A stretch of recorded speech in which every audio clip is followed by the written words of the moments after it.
Everyone आज चाहिँ हामी दुईजना भएर चाहिँ घुम्न जाने प्लानिङ पहिल्यैदेखि गरेका थियौँ। तर आज चाहिँ हामीले टाइम मिलायो दुईजनाले।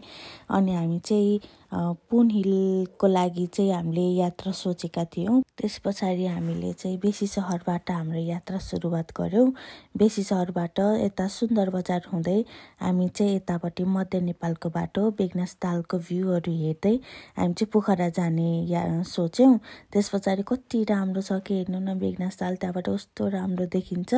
त्यस पछाडि हामी पोखरा हुँदै हिम्जा हुँदै हामीले चाहिँ हाम्रो यात्रा चाहिँ सुरुवात गऱ्यौँ। हामीले चाहिँ हिम्जामा चाहिँ ब्रेकफास्ट खाएका थियौँ किनभने बिहानदेखि हामी अब बिहानै उठेर हिँडेका थियौँ नि त, त्यही भएर हामीलाई 2 घन्टा लाग्यो होला बनठाटी पुग्नको लागि। 2 घन्टा नभनौँ, 1 घन्टा हाफ एन आवर। त्यस पछाडि हामी बनठाटी पुग्यौँ। बनठाटीमा हामीले हाम्रो खाना खायौँ, त्यहाँ 1 घन्टा जति रेस्ट गऱ्यौँ।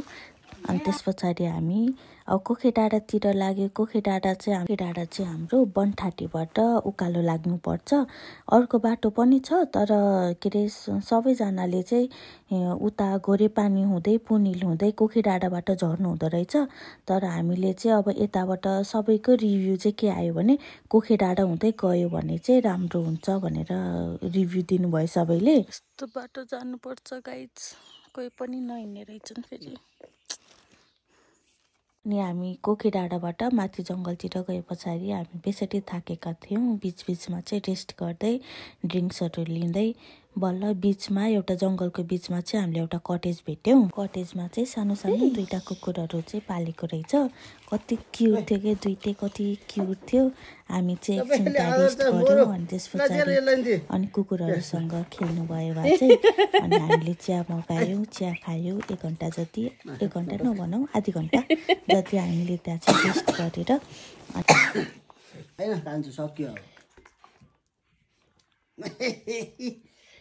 अनि त्यहाँको दाइले हामीलाई चिया ल्याइदिनु भयो। अनि हामीले चिया खायौँ र कुकुरसँग पनि खेल्दै चिया खायौँ। यो भ्यू पुरै खुल्लिएको जस्तो दामी भ्यू देखिन्थ्यो है। ड्रोन सट हान्दिनुहुन्थ्यो एउटा। भ्यू नै आज सबै उस्तो लाग्यो।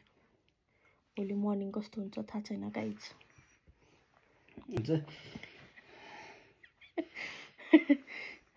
यही हालिदिउँ।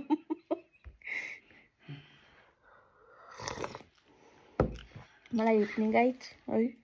चिया खाइसके पछाडि हामी चाहिँ कोखेडाँडाको लागि फेरि हिँड्यौँ। अनि बाटो सबै उकालो भएर हामीलाई चाहिँ हिँड्न गाह्रो भएको थियो। तर यो कुकुरले चाहिँ हामीलाई धेरै नै हेल्प गर्यो। यो चाहिँ हामीलाई तल त्यो अघिको कटेज छ नि, त्यहाँबाट हामीलाई साथ दिएको। यो बाटो चाहिँ कोही पनि हिँड्नु हुँदैन कि, सबैजना घोरेपानीको बाटो हुँदै आउनु हुँदो रहेछ। जङ्गलभरि हामी चाहिँ एक्लै थियौँ। बिचबिचमा लाली गुराँसको फुलहरू देखेका थियौँ, डिफ्रेन्ट कलरहरूको। तर राम्रोसँग चाहिँ देखिएको थिएन अनि फुलेको पनि थिएन। बाटो सबै हुस्सो लागेको थियो, पानी अलिअलि मसिनो छिटा हानेको थियो। बाटो सबै हुस्सो लाएर हेर्नु, लाली गुराँसको कति धेरै बोटहरू थियो बाटैभरि। तर यसपालि चाहिँ फुलेकै थिएन कि, सबै त्यो पानी नपरेर चाहिँ फुलेन भन्नुभएको थियो त्यहाँको मान्छेहरूले चाहिँ। अनि हामी चाहिँ बाटोभरि दुईजना मात्रै हिँडेर गाह्रो भएको थियो। त्यही पनि बिस्तारै बिस्तारै गरेर त्यस्तो हुस्सो लागिरहेको थियो। पानी पर्ला जस्तो भएको थियो। यति बेला त पानी पनि परेको थियो, सिमसिम पानी परेको थियो।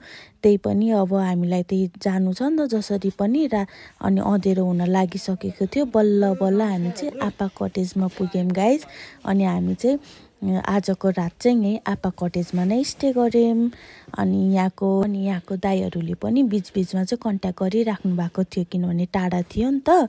अनि त्यस पछाडि हामीलाई चाहिँ कन्ट्याक्ट गरिराख्नु भएको थियो कता आइपुग्नु भयो भनेर। अनि हामीलाई चाहिँ बल्ल बल्ल तलबाट आएको देखे पछाडि चाहिँ उहाँहरू नि खुसी हुनुभयो।